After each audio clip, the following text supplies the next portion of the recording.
Good evening, everybody.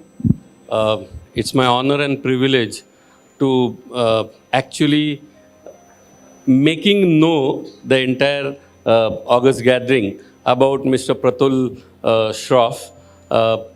Usually what happens is after Sachin hits a century, the next batsman always have a pressure. So, Sheel, you made me pressurized. Let's continue this. Yes, he set a very high bar, and really, hats off to him. Hats off to him. And Awesome. I really appreciate and acknowledge your efforts. You actually enlightened us today. Sir, without wasting everybody's time, sometimes what happens is you have done remarkable, incredible journey of yourself. But for us to learn out of that and to take your legacy forward in our little knowledge, I want this entire gathering to know more about you. So I'm going to ask certain questions.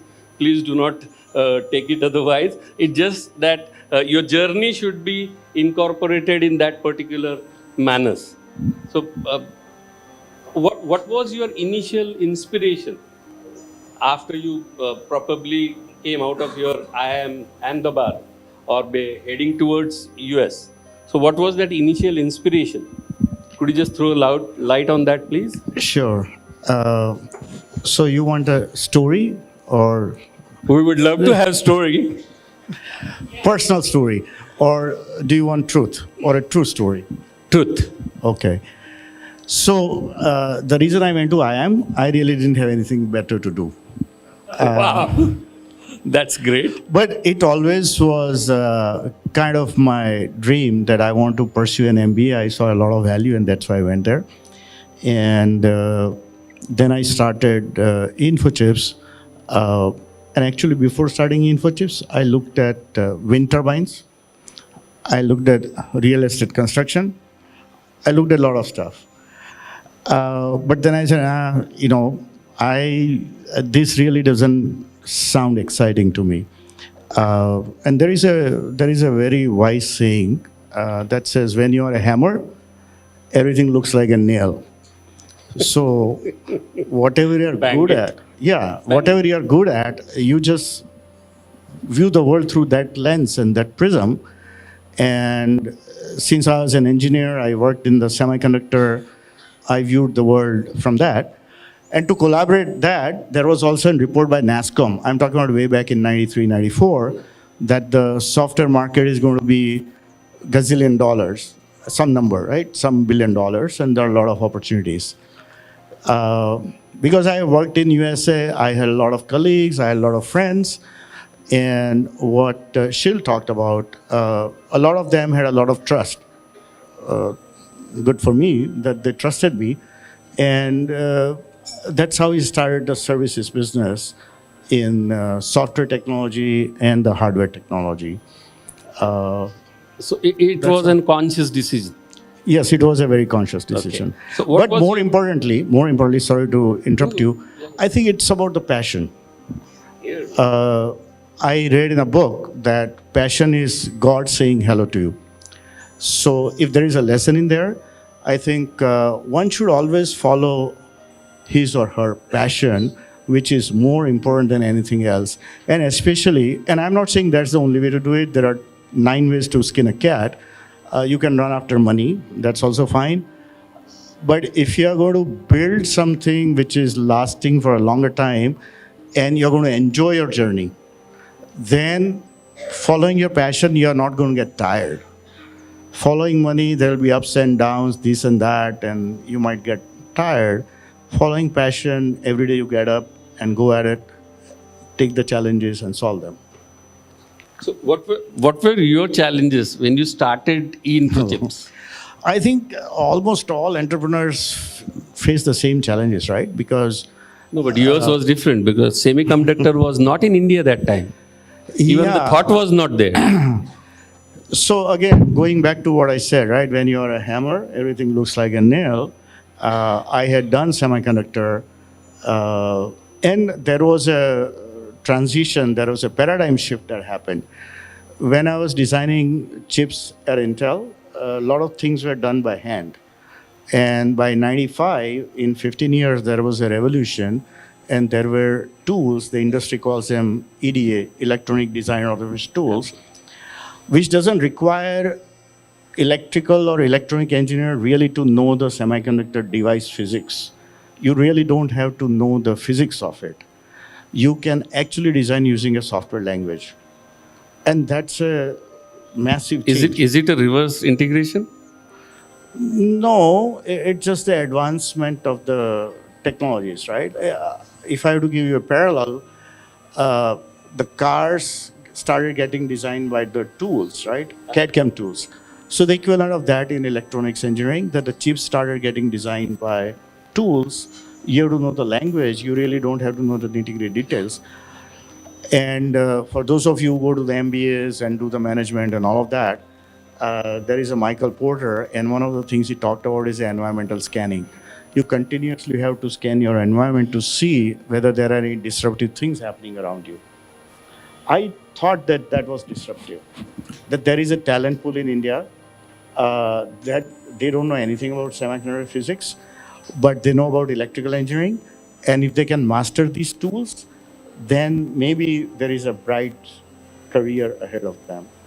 And that was a reason to take a plunge and do something in semiconductor. Going it further, whatever little knowledge I have gained about you, I think for everybody will agree here, choosing a right team for some success is needed very, very badly. So would you like to tell us the story about your success team or a building team? That's where the success, what you have earned. You are absolutely right.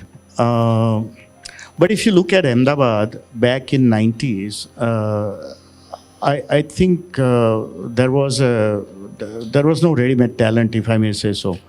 Because when we started the semiconductor, and I'm talking about 97, 98, there were no clients, there were no consultants, there were no customers, there were no programs in university.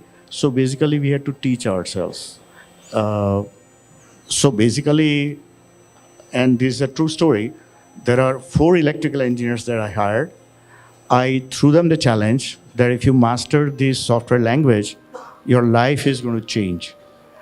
But nobody is going to teach you. You have to teach yourself. And I can help you, but ultimately you have to teach yourself, number one. And second, you have to take 30% pay cut. Why? Because they have to put the money where the mouth is. Okay. That's their level of commitment, right? That I was testing. And they still agree. And they agreed. So what a convincing power you have. By the way, all of them are in US, all of them are millionaires. So I think they did pretty well in their lives, but that's how we started. Going back to the team building, right? So at that point in time, there were no teams. And one of the challenges, I think, for a true leader is to shape the team. And my philosophy always has been that there is plenty of raw talent in India. But somehow we shy away from investing in people. And my philosophy always has been that you got to invest in people. And I also believe that if, 90% of people, if you are good to them, they're going to be good to you. So there is a risk you are taking by shaping them up and investing in them and all of that. And it's very easy that once they are up to the speed, they'll go to Bangalore and join. I don't know, there are 700 semiconductor companies in So what Bangalore. were your strategic partnership for that? Because I believe Infosys has a lot of strategic partnerships. And that part came later. So I basically ended up building the teams myself. And I think she'll describe the 3 items, embracing impossible challenges, continuous learning and all of that. So we defined the core values in the company, saying that these are the core values, we'll live by that, we'll die by that. And we practice that. And through that, I was able to build the teams. and nurture and mold the people to really act together as a single team. Uh, and then came the partnerships, because service again is a business which is not tangible. Products you can return and get your money back. Services, somebody has to trust you, because, you know, there is no money back if things don't work out, so to speak. And when that is the case, what happens is that, as I mentioned earlier, you're going to get the clients who absolutely trust you. That's number one. But how do you generate that? And one way to do that was to invest in technology and invest in partners. So on semiconductor, for example, there was a company called Veracity, which was also a startup. They came out with a new tool. We approached them, and he said, we will train our engineers in your tool so you can service your clients, and it's a lot more cost effective. After that, we teamed up with TI and trained our engineers on TI chips, DSP, digital signal processing chips. We did that with NVIDIA, CUDA programming. So there are a lot of partnerships that we formed, and we built the whole delivery engine around that, and that's how we grew. So, what is your take on the future of? I don't call you as an entrepreneur, because I always believe that you're not an entrepreneur, you're a technopreneur. So, what is your take to give advice to the entrepreneurs? I don't see much difference, right? At the end of the day, business is business. The business dynamics more or less remain the same. If you're in services business, for example, you have to win the trust of the clients, as I was saying, right? Client reference works in most of the service-oriented business. So the advice is going to be same. Like none of the things I talked about has anything to do with technology so far. We talked about the passion. We talked about whatever you are good at, go after that, and because that's your area of strength. We talked about team building, and all of that applies to the entrepreneurs, right? There is nothing specific to the technology. Okay. And it's a long journey. I mean, 25 years. Yeah, absolutely. 20 years is a long journey. It's a 2 decade. Yep. The final take, which I have saved myself right from the beginning, that since KCCI has given this great opportunity by calling Sir Ratan Tata Memorial Lectures, and both of us are blessed that we both worked with him. I genuinely want your take or your experience to be with a man who is like a god of philanthropists. That's the route what you have also chosen. So what's the similarity and what's the takeaway for the people who wanted to know your association with Sir Ratan Tata ji, and how you have gathered the same route? So you worked what I understood and what I gathered from you, worked very closely with him. I haven't. He's up there. No, come on, you have done too. Even while he was here, he was up there. Let's not even get into the... No, but your company has worked with Tata. Yeah. So I think... How do you choose the philanthropist way? So the reason I chose philanthropy, certain things I think are destined, your internal calls, and I think everybody has their sixth sense. You just have to get it stronger and stronger. One of the reasons I moved back from USA to India, obviously one is to be close with my parents. But another very good reason, although I didn't talk about that to anybody till now, was to do something for India, build something in India for the marginalized people. But I was in no position to do that, right? Because you get busy with your career and building the company and this and that. Finally, when things were kind of getting into the groove, the company was doing well, we were going to about $100 million run rate, things were getting set, and I was hitting 60s. So I said, well, you know, you came back to India a long time ago, not to make money. Money happened. Money is a byproduct. and it's absolutely fantastic that you have been able to do that. You have been blessed. Now what? You have limited runway, and what do you want to do with life? And that's where I think you have to look inside what you want out of your life at the end of the day. Because if there is one thing which is certain, not two. Even taxis are not certain. They might go. Good one. The only one thing which is certain, and that's we all are going to die. Absolutely. So what do you want to achieve before you die? And my goal, my entire existence for coming back to India was to do something for people. And I said, I have a limited runway. If I want to do something, now is the time. Otherwise, I'm not going to get there. So indirectly, you have chosen to the immortal way of being a philanthropist. I don't know, mortal, immortal, these are all words. But at the end of the day, again, I read somewhere giving is receiving. And I also read somewhere we all are one. So when I'm giving somebody, I'm actually giving to myself.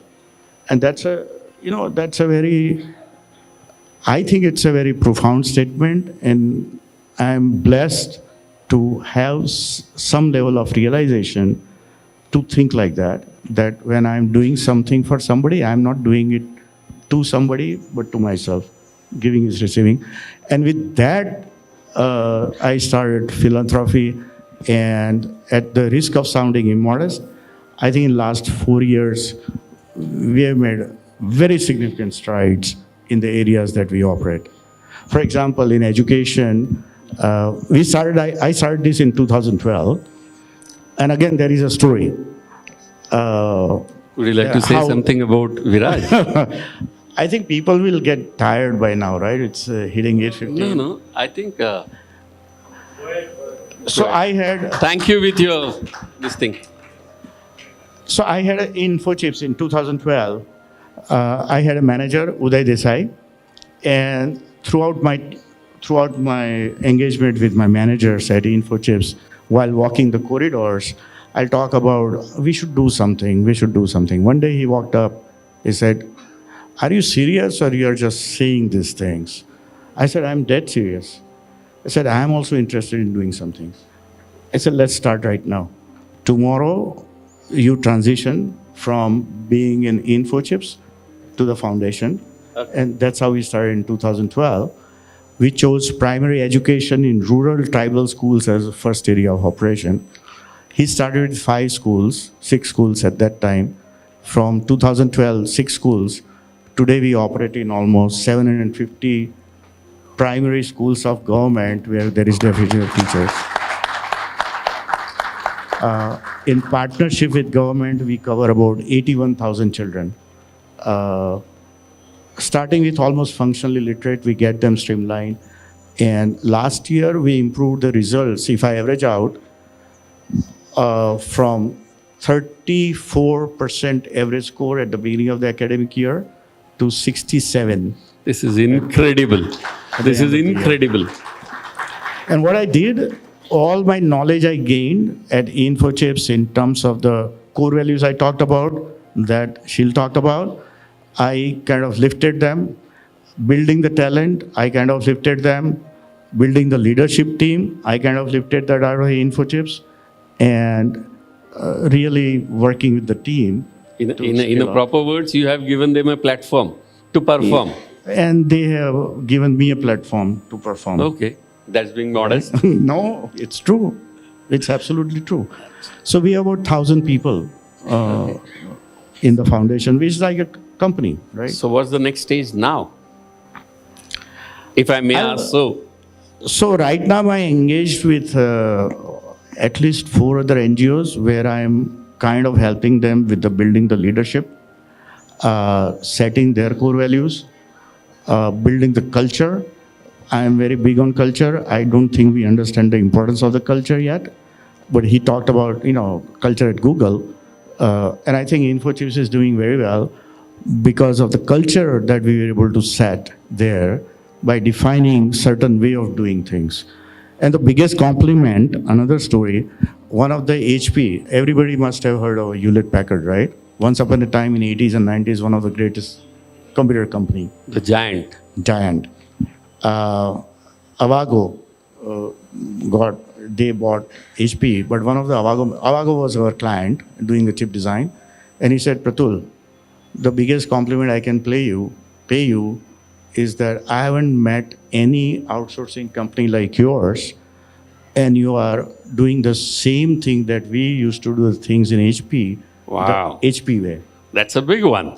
That's a So- big one. That's about the building the culture. I think the building the culture in a company is very important. Through your leadership, through your core values, through your vision, and making sure that people imbibe it, replicate, disseminate, absorb, and actually execute according to that. So that's what we did in InfoChips, and we are doing that in krsf Foundation. I think by now people must have known who you are. So, with your permission, ma'am, let's present the sir to the audience. Any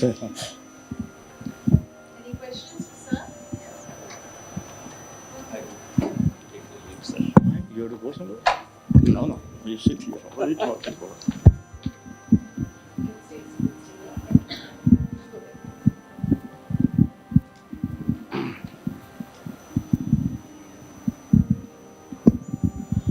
Very good evening, sir. My name is Maulan Pandya, and it's really an honor to have you over here. For every IT student, I believe it's a dream to work with InfoChips, and being a master's in IT, I always found my friends working in your company, and I'm so honored to see you today over here. Moreover, I believe on behalf of all the young entrepreneurs sitting over here, there are a lot of time when every entrepreneur has a stage, "Sala ab chhod dena hai." There is a moment when it comes that one feels that he doesn't find a way out. And then there comes, the person is trying and trying and trying. And then there comes a stage when you feel that there is some X force, there is some cosmic energy, there is some magic that is supporting you. And we would like to know that one miracle moment you found in your life, that you found that there is some cosmic which is supporting you, there is some Krishna guiding you, and one small such kind of miracle which you thought that it's not possible, but yes, it happened some way. Any such kind of a story we'll love to hear. Maulik? Maulan. Yeah. I'm sorry to disappoint. I didn't have any cosmic moment or Krishna coming to me, but a couple of things I think I believe are very important if you're building a long-term organization. Yes. See, the world has changed a lot in last 30 years. Correct. Quick commerce has come, e-commerce has come, the unicorns have come, and people scale up like crazy in 4 years and 5 years, right? Which is very different. How many of them will be here 30 years down the road? I don't know. But if you want to build a long-term organization, one ingredient I talk about is passion. Correct. The second one is a persistence and tenacity. Very nice one. Yes. That's very, very critical, because you're going to be up, you're going to be down, things are going to go to shit. You know, Yes, a lot of everything gets stuff will messed up, happen. yeah. But every time you have to pick up and say, this failure is my next step to the success. Perfect. Very nice. And I think he hit it on the same thing. Every time he said, I stuttered, I'm Step closer. towards the closer Right. fluency. Yeah. Exactly. The only important thing is you have to learn from that failure. Most of us don't learn from our failures. Correct. But if you learn from your failure, and next time you, just like a Windows 1.0 and 2.0 and 3.0, if you bug you fix your bugs in the Correct. system, in your processes, in your organization, in yourself, Absolutely. then you'll get there. Very nice. Thank you so much, sir, for your time. Sure Thank you. thing. Nakul, you can't ask questions. No, he's not allowed. No, sorry, go ahead. No, he's not Nakul. Sir, I wanted to ask one question to you. What do you think, how much important is the culture of innovation vis-a-vis the progress of India today? In terms of MSMEs and the businesses that you see before you today, how important is it?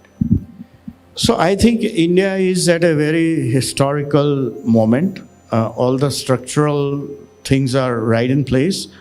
And I think somehow our Indian culture and the culture of Jugaad is very, very conducive to innovation. I invest in quite a few venture funds and the startups and all of that. And the ideas are mind-boggling. That's number one. Number two, the millennials have a very different mindset. My generation came from a generation of scarcity. Survival was the instinct that kicked in every time. Everybody wanted a safe and secure job, except idiots like me. But today's millennial, they don't care about, they are very confident. They're very secure. They don't care about security. And therefore, they are far more open to taking risks, starting their companies, failing, and all of that. There was also a stigma of failure 30 years ago. At least in Bangalore, I know for a fact, failing a startup is a badge of honor. It's not a stigma.